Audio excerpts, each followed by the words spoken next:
భద్రాద్రి కొత్తగూడెం జిల్లా జూలూరుపాడులోని కస్తూర్బా గాంధీ బాలికల పాఠశాలను విద్యాశాఖ అడిషనల్ జాయింట్ డైరెక్టర్ విజయలక్ష్మిబాయి ఆకస్మికంగా సందర్శించారు. పాఠశాలలోని వంటశాలను, స్టోర్ రూమ్ను పరిశీలించారు. విద్యార్థులకు మెనూ ప్రకారం భోజనాన్ని అందించాలని సిబ్బందికి సూచించారు. టాయిలెట్లను పరిశీలించిన ఆమె ఎప్పటికప్పుడు పరిశుభ్రపరిచి దుర్వాసన రాకుండా చూడాలని ఎస్ఓను ఆదేశించారు. జగిత్యాల జిల్లా నాచుపల్లి గ్రామంలో దారుణం చోటు చేసుకుంది. ప్రేమలత అనే వృద్ధురాలను గుర్తు తెలియని దుండగులు బండరాలతో మోది చంపారు. మృతురాలిని కోడలు స్వర్ణలత ఫిర్యాదు మేరకు పోలీసులు కేసు నమోదు చేసి దర్యాప్తు చేస్తున్నారు.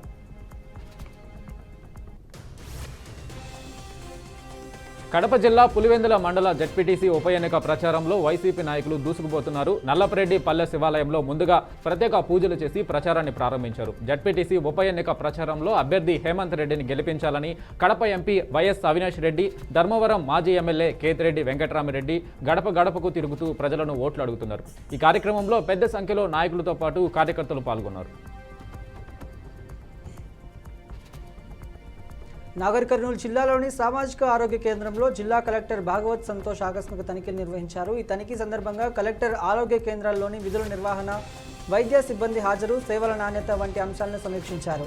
వైద్యులు సమయానికి విధుల్లో ఉండి ప్రజలకు మెరుగైన వైద్య సేవలు అందించాల్సిన బాధ్యత ఉందని కలెక్టర్ పేర్కొన్నారు.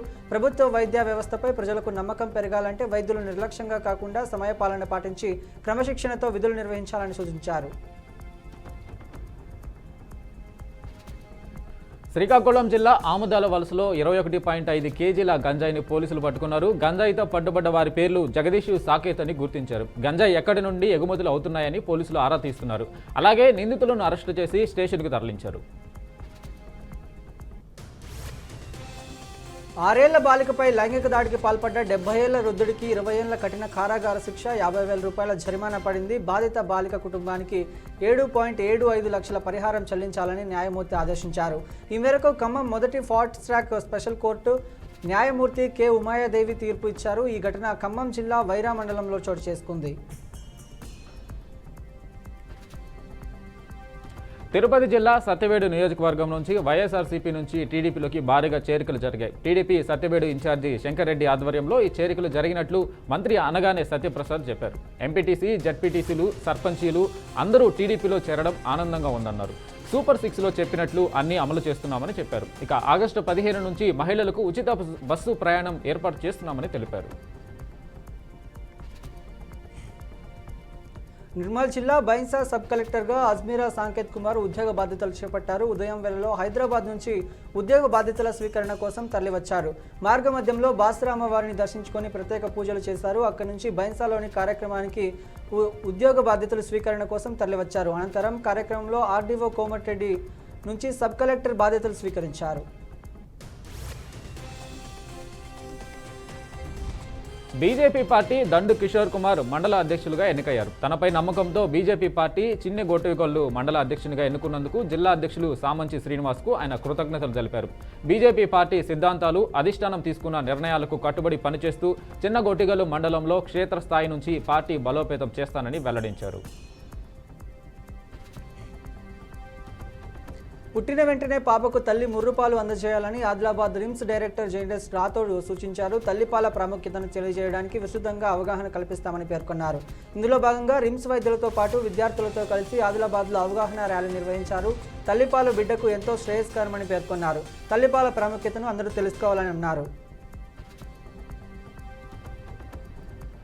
మాజీ మంత్రి వైఎస్ వివేకానందరెడ్డి కుమార్తె సునీత, ఆమె భర్త కడప ఎస్పీ అశోక్ కుమార్ను కలిశారు. వివేక హత్య కేసులో తాజా పరిణామాలను ఎస్పీకి వీరు వివరించారు. జడ్పీటీసీ ఉప ఎన్నిక సందర్భంగా గత 2 రోజులుగా పులివెందులలో జరుగుతున్న ఘటనలను చూస్తుంటే తన తండ్రి వివేక హత్య గుర్తొస్తుందని అన్నారు. గొడ్డలి వేటితో వివేకాను చంపి గుండెపోటు అని చెప్పారని మండిపడ్డారు. టీడీపీ నేతలే చంపారని నమ్మబలికారని అన్నారు.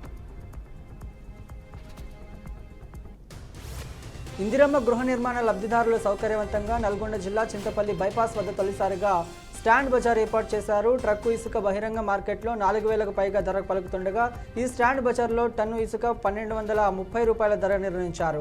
దీనికోసం వైజడ్జీ బ్రిడ్జితో పాటు ఆన్లైన్ కేంద్రాన్ని ఏర్పాటు చేశారు. మైనింగ్ శాఖ ఎండీ భవేత్ మిశ్రా, జిల్లా కలెక్టర్ ఇలా త్రిపాఠి, స్థానిక ఎమ్మెల్యే బత్తుల లక్ష్మీరెడ్డి స్టాండ్ బజార్ ప్రారంభోత్సవానికి పాల్గొన్నారు. మొదటి ఇసుక కాంట్రాక్టులు స్వయంగా నడిపి కాంటా వేసి లబ్ధిదారుడికి అందజేశారు. చేనేత కార్మికులకు ఆంధ్రప్రదేశ్ ప్రభుత్వం అండగా నిలుస్తుందని ముఖ్యమంత్రి చంద్రబాబు భరోసా ఇచ్చారు. కార్మికుల సంక్షేమానికి కట్టుబడి ఉన్నామని స్పష్టం చేస్తూ వారికి 50 ఏళ్ల వయసు నుంచే పెన్షన్ అందించాలని నిర్ణయించినట్లు కీలక ప్రకటన చేశారు. నేతన్నలు చిన్న వయసులోనే అనారోగ్యాల బారిన పడుతున్నందునే ఈ నిర్ణయం తీసుకున్నామని చెప్పారు. భారతీయ సంస్కృతి సాంప్రదాయాలకు చేనేతలే ప్రతీకలని ముఖ్యమంత్రి కొనియాడారు. వారి ఆరోగ్య సమస్యలను దృష్టిలో ఉంచుకొని పెన్షన్ వయసును తగ్గించినట్లు వివరించారు.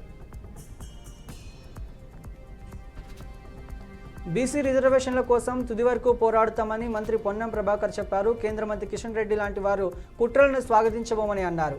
అసెంబ్లీలో బీసీ బిల్లుపై తీర్మానం చేసే సందర్భంలోనే కిషన్ రెడ్డి దానికి వ్యతిరేకంగా అభిప్రాయం చెప్పి ఉంటే ఆ రోజు చర్చ జరిగేదని చెప్పారు. ఆ బిల్లు చట్ట ప్రకారం దాల్చి గవర్నర్ ఆమోదంతో ఢిల్లీకి వచ్చిన తర్వాత ముస్లింల పేరుతో దాన్ని అడ్డుకోవడం సరికాదన్నారు. కిషన్ రెడ్డిని కూడా బహిరంగ చర్చకు ఆహ్వానించాలని చెప్పారు.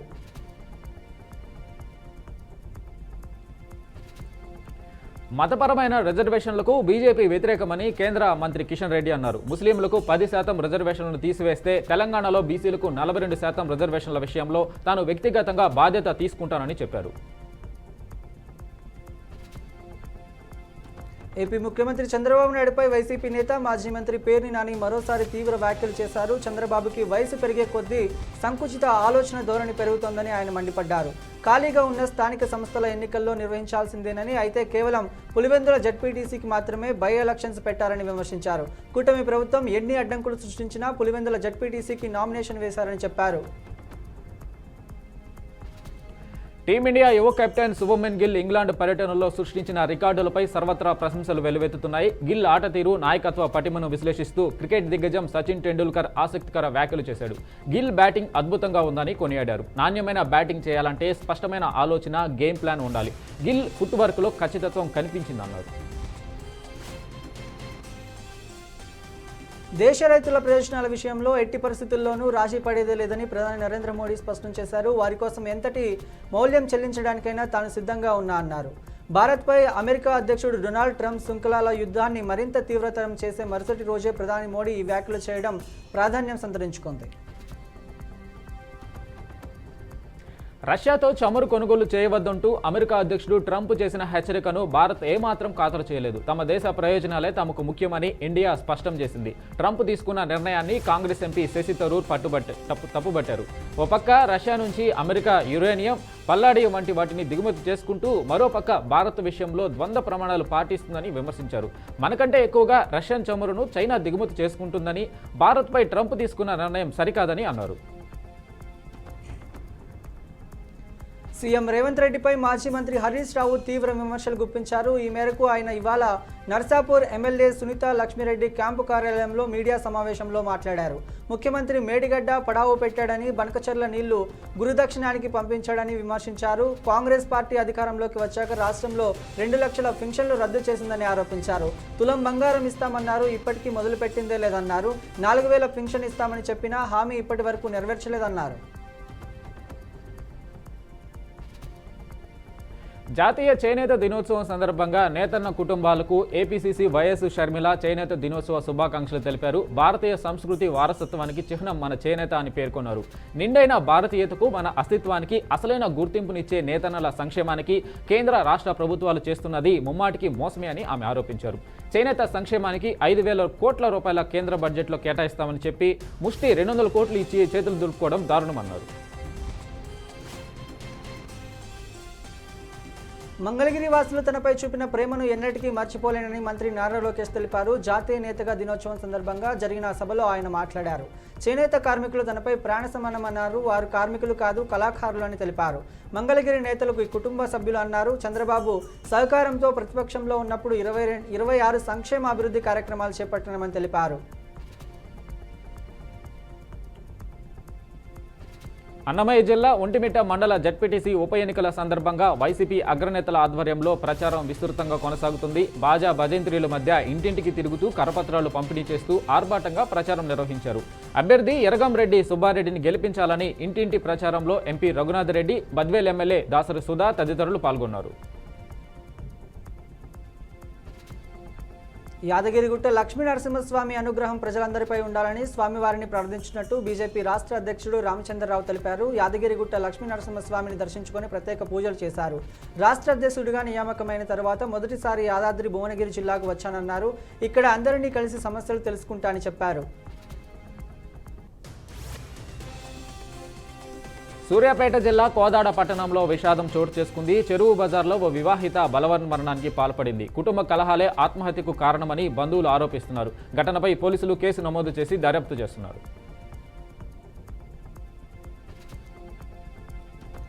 చేనేత దినోత్సవం సందర్భంగా కర్నూలు జిల్లా ఎమ్మిగనూరు పట్టణంలో ఘనంగా వేడుకలు జరిగాయి. ఈ కార్యక్రమానికి నియోజకవర్గం ఇన్ఛార్జ్ బట్టు రేణుక ముఖ్య అతిథిగా హాజరయ్యారు. చేనేత కార్మికుల సంక్షేమంపై మాజీ ముఖ్యమంత్రి వైఎస్ జగన్మోహన్ రెడ్డి ప్రభుత్వం చేపట్టిన పథకాలను ఆమె గుర్తు చేశారు. జగన్ హయాంలో చేనేతలకు 24,000 ఆర్థిక సహాయంతో పాటు నైపుణ్య శిక్షణ, వారి ఉత్పత్తుల మార్కెటింగ్కు ఒప్పందాలు కుదురుతాయని ఆమె తెలిపారు. అయితే ప్రస్తుత కూటమి ప్రభుత్వం చేనేతలకు చేసింది ఏమీ లేదని వట్టి మాటలే అని ఆమె అన్నారు. తూర్పుగోదావరి జిల్లా దేవరపల్లి మండలం గొల్లగూడెం వద్ద రోడ్డు ప్రమాదం జరిగింది. వైజాగ్ పోర్టు నుంచి జిప్సం లోడుతో వెళ్తున్న లారీ మరో లారీని ఢీకొట్టింది. దీంతో లారీలో ఉన్న వ్యక్తి కాళ్లు, చేతులు, తల, శరీర భాగాలు వేరువేరు ప్రాంతాల్లో ఎగిరిపడ్డాయి. ఘటనా స్థలానికి చేరుకున్న దేవరపల్లి పోలీసులు దర్యాప్తు చేస్తున్నారు. Chennai super Kings star player మాజీ కెప్టెన్ మహేంద్ర సింగ్ ధోని తన ఐపీఎల్ భవిష్యత్తుపై నెలకొన్న ఊహాగానాలను తెలిచారు. తాను క్రికెట్ ఆడినా ఆడకపోయినా ఎప్పటికీ చెన్నై సూపర్ కింగ్స్తోనే తన అనుబంధం కొనసాగుతుందని స్పష్టం చేశాడు. అయితే తాను ఆడతానో లేదో అన్నది వేరే విషయమని పేర్కొంటూ తన రిటైర్మెంట్ ఉత్కంఠతను మాత్రం కొనసాగించాడు. దేశవ్యాప్తంగా సంచలనం సృష్టిస్తున్న ధర్మస్థల సామూహిక ఖననాల కేసులో కీలక పరిణామం చోటు చేసుకుంది. ఈ కేసుకు సంబంధించి ప్రత్యేక దర్యాప్తు బృందం జరుపుతున్న తవ్వకాల్లో పురుషుడి అస్థిపంజరంతో పాటు పలు మానవ ఎముకలు లభ్యమైనట్లు కర్ణాటక హోంశాఖ మంత్రి జి పరమేశ్వర తొలిసారి అధికారికంగా ధృవీకరించారు. దేశానికి అన్నం పెట్టే రైతన్నకు, వస్త్రాన్నిచ్చే చేనేతన్నకు ప్రాతినిధ్యం వహించే అవకాశాన్ని కల్పించినందుకు ముఖ్యమంత్రి రేవంత్ రెడ్డికి తుమ్మల నాగేశ్వరరావు ధన్యవాదాలు తెలిపారు. జాతీయ చేనేత దినోత్సవం సందర్భంగా నెక్లెస్ రోడ్డులో పీపుల్స్ ప్లాజా ఇవాళ చేనేత వస్త్ర ఎగ్జిబిషన్ను మంత్రి ప్రారంభించారు. ఇవాటి నుంచి ఆగస్టు 15 వరకు జరిగే చేనేత వస్త్ర ఎగ్జిబిషన్ కొనసాగుతుంది. ఈ సందర్భంగా చేనేత స్టాళ్లను, చేనేత ఉత్పత్తులను మంత్రి పరిశీలించారు. జైలు శాఖ ఆధ్వర్యంలో ఏర్పాటు చేసిన స్టాల్స్లోని వస్త్రాలను మంత్రి పరిశీలించి అభినందించారు. రేవంత్ రెడ్డిని మరోసారి పట్నం నరేందర్ రెడ్డి ఓడిస్తారంటూ మాజీ మంత్రి కేటీఆర్ సంచలన వ్యాఖ్యలు చేశారు. ప్రతిరోజు కొడంగల్లో కాంగ్రెస్ కార్యకర్తలు బీఆర్ఎస్లో చేరుతున్నారన్నారు. సీఎం ఎలా ఉండాలో చూపించిన వ్యక్తి కేసీఆర్ అని చెప్పారు. సీఎం ఎలా ఉండకూడదో ఉదాహరణ రేవంత్ రెడ్డి అంటూ ఎద్దేవా చేశారు. ప్రశాంతమైన తిరుపతిలో రౌడీజం ఎక్కువైందని వైసీపీ శ్రేణులు రెచ్చిపోయి ప్రవర్తిస్తున్నారని మంత్రి అనగాని సత్యప్రసాద్ మండిపడ్డారు. ప్రస్తుతం పవన్ ఆచూకీ తెలియడం లేదని, అతడి ఆచూకీ కోసం పోలీసులు గాలింపు చర్యలు చేపట్టారని చెప్పారు. దళితులపై వైసీపీ నేతలు దౌర్జన్యాలు ఎక్కువయ్యాయని, దాడికి పాల్పడిన దోషులపై కఠిన చర్యలు తీసుకుంటామని, వారిపై శిక్షించే బాధ్యత ప్రభుత్వంపై ఉందని మంత్రి స్పష్టం చేశారు. ఈ మేరకు జిల్లా ఎస్పీని ఆదేశాలు చేసినట్టు తెలిపారు. భారత ప్రభుత్వం రష్యా వద్ద ఆయిల్ కొనుగోళ్లను కొనసాగిస్తుండటంతో ఆగ్రహించిన ట్రంప్ సుంకాలను 50% పెంచాడు. దీంతో భారత ఎగుమతులపై తీవ్ర ప్రభావం పడనుండటంతో అమెరికా నిర్ణయంపై తీవ్ర విమర్శలు వస్తున్నాయి. తాజా ట్రంప్ నిర్ణయంపై కాంగ్రెస్ చీఫ్ మల్లికార్జున ఖర్గే స్పందిస్తూ ట్రంప్ 50% సుంకాల పెంపును విదేశాంగ విధాన విపత్తుగా వర్ణించారు. ట్రంప్ నిర్ణయంతో విపత్తు వచ్చిందని, దానిని ఎదుర్కోవాలో మోడీ ప్రభుత్వానికి తెలియదని అన్నారు. ట్రంప్ భారత్ ఎగుమతులపై 50% టారిఫ్లు పెంచాడు. ఈ నిర్ణయం భారత్ నుంచి అమెరికాకు ఎగుమతి అయ్యే వ్యవసాయ సంబంధిత వస్తువులపై తీవ్ర ప్రభావం చూపుతోంది. ఈ క్రమంలోనే ట్రంప్ టారిఫ్పై అప్రమత్తమైన కేంద్రం రేపు కేబినెట్ సమావేశం ఏర్పాటుకు సిద్ధమైంది. ఈ మేరకు కేబినెట్ మంత్రులకు సమాచారం అందించారు. ఈ కేబినెట్ మీటింగ్లో అమెరికా సుంకాలపై చర్చించనున్నట్లు తెలుస్తోంది. ఎన్నికల సంఘంపై రాహుల్ గాంధీ సంచలన వ్యాఖ్యలు చేశారు. అంచనాలకు మించి ఎన్నికల ఫలితాలు వస్తున్నాయన్నారు. హర్యానా ఎంపీలోనూ ఇదే విధంగా ఫలితాలు వచ్చాయని చెప్పారు. మహారాష్ట్ర ఎన్నికల ఫలితాలపైన అనుమానాలున్నాయని ఆయన ఆరోపించారు. ఎగ్జిట్ ఒపీనియన్ పోల్స్కు వ్యతిరేకంగా ఫలితాలు వస్తున్నాయని ఆరోపించారు. పన్నుల పేరుతో భారత్ను ట్రంప్ బెదిరిస్తున్నాడని ప్రజాశాంతి పార్టీ వ్యవస్థాపకుడు కేఏ పాల్ అన్నారు.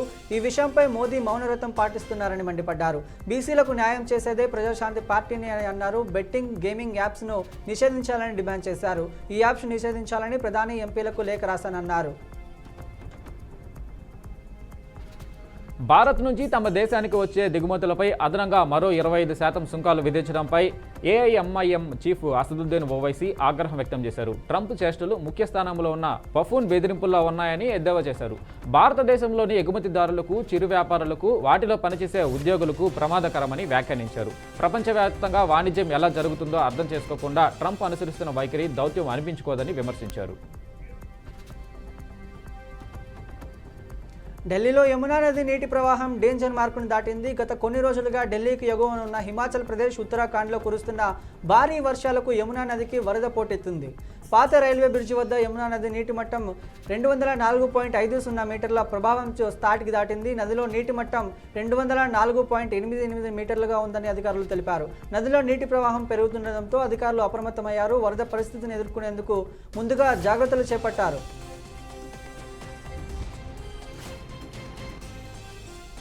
ఓ స్థానిక జర్నలిస్టుపై ఇద్దరు ఎస్ఐలు వీధి రౌడీలా ప్రవర్తిస్తూ విచక్షణారహితంగా దాడి చేసిన ఘటన తాజాగా వెలుగులోకి వచ్చింది. పంజాబ్లోని బటాలాలో ఈ సంఘటన చోటు చేసుకుంది. బటాలాలో ఓ హోటల్ వద్ద బల్వీందర్ కుమార్ బల్లా అనే స్థానిక జర్నలిస్టుపై ఇద్దరు పోలీసులు దాడికి దిగారు. మొదట జర్నలిస్టును హోటల్ నుంచి రోడ్డుపైకి కొట్టుకుంటూ తీసుకుని వచ్చి కింద పడేసి పదే పదే తన్నుతూ తీవ్రంగా గాయపరిచారు. తర్వాత అతను అపస్మారక స్థితిలోకి వెళ్ళాక అక్కడ నుంచి ఎస్ఐలు ఎస్కేప్ అయ్యారు. అనంతరం స్థానిక ప్రజలు జర్నలిస్టును ఆసుపత్రికి తరలించారు. అసెంబ్లీ ఎన్నికల నేపథ్యంలో బీహార్లో ఎన్నికల సంఘం ఓటర్ల జాబితా ప్రత్యేక సవరణ చేపట్టింది. అయితే రాష్ట్రంలో మొత్తం 65 లక్షల మంది ముసాయిదాగా ఓటర్ల జాబితా నుంచి తొలగిస్తున్నట్లు ఈసీ ప్రకటించింది. దీంతో జాబితాను ప్రజాస్వామ్య సంస్కరణపై సంస్థ సుప్రీంకోర్టులో సవాల్ చేసింది. ఈ పిటిషన్పై సుప్రీంకోర్టు న్యాయమూర్తులు justice Surya Kant, justice Ujjal Juan, justice N Koteshwar సింగ్తో కూడిన ధర్మాసనం విచారణ చేపట్టి కీలక ఆదేశాలు జారీ చేసింది. ఈ నెల 9 లోపు తొలగించిన 65 లక్షల ఓటర్ల వివరాలను తమకు స్పందించాలని ఈసీని ఆదేశించింది.